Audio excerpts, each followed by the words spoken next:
I'm here at Broadcast Asia in Singapore with Ivan Ferrari, the new event director of Connect Tech Asia. Firstly, it's been great to work with you, and it's been great for us to be able to do the joint networking event last night. Pleasure. Yeah. And I think the feedback we've had from our members is that it was very well received, very positive, certainly to bring the community together. Before we talk about Connect Tech Asia and the plans and the visions for that going forward, tell us a little bit about yourself, because you're new to the Connect Tech Asia team, but you're not necessarily new to UBM. Yes, definitely. I've been with UBM actually forever. I used to be an exhibitor, then a consultant, and then an employee. I moved to Singapore in 2012. And before joining Connect Tech Asia, I was in charge of business development in Southeast Asia. And so I touched on Connect Tech Asia a little bit, but I have been then fully engaged with the show only starting last November. And it has been a very, very satisfying experience. Great. And in terms of the changes that have happened, because obviously from an IABM perspective, we originally worked with SES on the show. Then, of course, we were happy to work with UBM. Sure. And a year ago, Informa acquired UBM and took over. So perhaps you could just tell me a little bit more about how Informa is starting to structure itself with its new acquisition. So yes, I've been through 3 different acquisitions. I worked on integration between businesses before within the UBM group. And when Informa came along, I thought that was a very positive contribution, because they bring a very broad spectrum of business intelligence, which UBM lacked. And in particular for our vertical, the technology vertical, is very, very well received and very important to grow the event and the events that Informa Tech already had. Yeah. And from a regional perspective, how important is the Asian or ASEAN region to Informa? It is very important. I would imagine that it's one of the main reasons why Informa was interested in UBM, because Informa was already strong in the rest of the world, a bit less in Asia, and UBM had a very strong presence here. And it's, as you know, as everyone knows, it's the area, the region which is growing the most. And so all the light is, or maybe a lot of the spotlight is on Asia at the moment. Yeah. So the new organizing company is Informa Markets. You're the world's largest B2B trade show organizer. Is that right? And you know Asia better than anyone. Yeah, UBM has been here for more than 3 decades. And so definitely there is a wealth of experience everywhere in Asia. So we are the biggest, we still are, of course, the biggest in India, the biggest in China, in Southeast Asia. And it's a very diverse region, but very, very important, again, for the business. Yeah, and that's important for IABM as well, I think, because when our members come here to exhibit and with you, they're looking for your expertise and knowledge of the region so that you can maximize the benefits to them. Yep. Yeah, sure. I think one of the things that we've done, for instance, for this edition, and we will do more going forward, has been roadshows.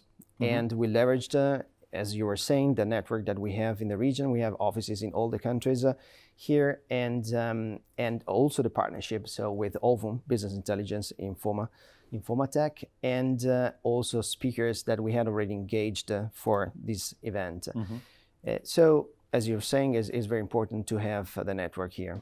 Yeah, and obviously I've been here only for a few days. It's currently day 1 of Connect Tech Asia, but obviously from what I can see on the show floor, attendance has been strong and positive today, and certainly the confidence level of the exhibitors on the show floor is very high. Mm-hmm.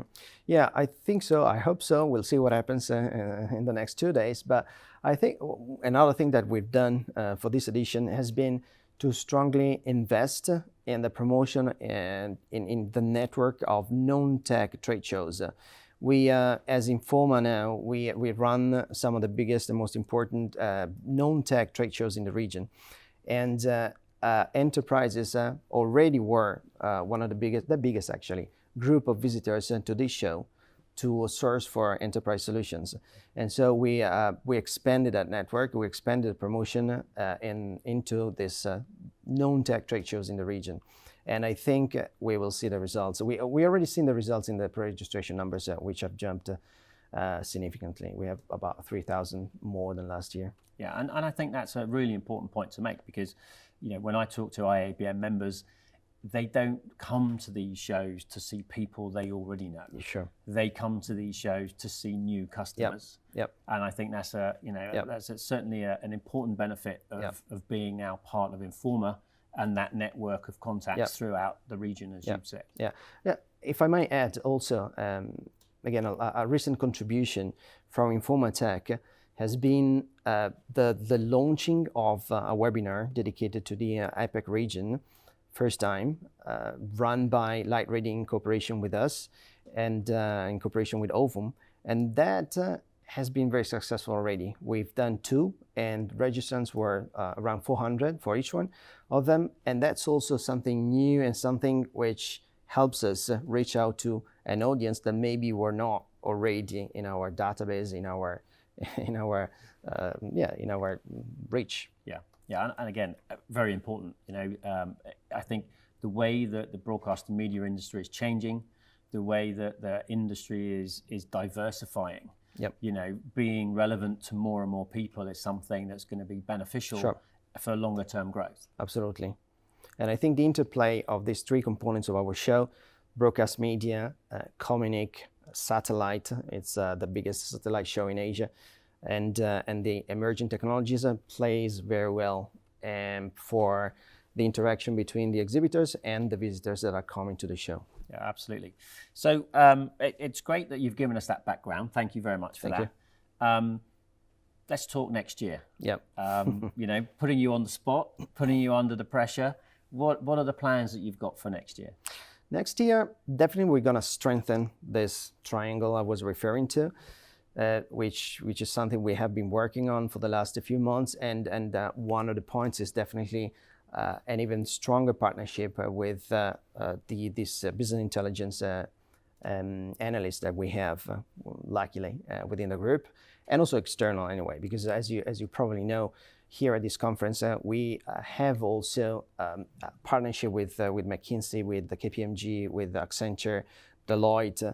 So external and internal, because and of course with you, with the SIMTI, with the IEEE.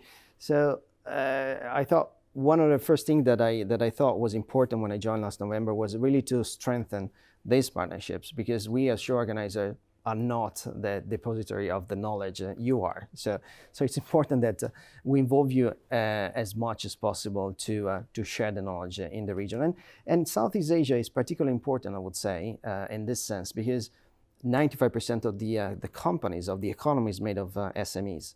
And so you need, I think, platform like this one to reach out to these companies that maybe do not travel that much or do not have that much knowledge. So it's good to have conference content and a trade show for that.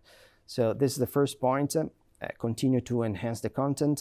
Second point, we're gonna concentrate the show in one single venue, because for the last 2 years, we heard very vocal exhibitors saying we shouldn't have the show split into venues because of this interplay in this triangle, right? So satellite, they want to be next to media, and Communic want to be next to satellite, and so on and so forth. So next year we're gonna do everything at MES, and maybe even more importantly, we have strengthened the relationship with IMDA and ESDB. So the government bodies that can support us from the tourism perspective, so inviting more regional players, and from a media and technology communication perspective. So IMDA is going to chair the advisory committee that we're going to form very soon. Is going to help us invite key players for this and for the conference. And we're going to be part of the Smart Nation Innovation Week, which I think is also very beneficial for Singapore, Southeast Asia, and Asia, because it's a week that IMDA and the government of Singapore is pushing forward, is supporting, is really a happening week where innovation is on stage, and with startups, with media, broadcasting, telecommunication, it's very good for us to have this opportunity to be together in this week. And I mean, you mentioned obviously all the elements of Connect Tech Asia will be at the Marina Bay Sands next year, which I think from my perspective is a really good thing.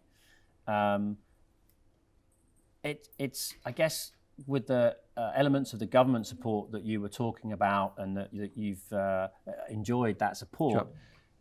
I guess Singapore is also becoming quite a key base for your operations in terms of Connect Tech Asia and getting that support. Yeah, sure. No doubt Singapore is the beacon in the region. So we're very happy to be here. We're very, very happy to be able to showcase, thanks to them, what the future is going to look like, and to have thought leaders coming together and also discuss possible futures, because probably it's not just one, but possible alternative futures. So yes, for sure, we're happy to be here. Well, Ivan, thank you so much for your time. It's a pleasure to catch up with you. Thank you. We really appreciate your commitment and support to growing Connect Tech Asia for the whole community, and look forward to working with you in the future. Sure. I very much thank you for this opportunity and for this cooperation, which I really hope is going to grow bigger and bigger.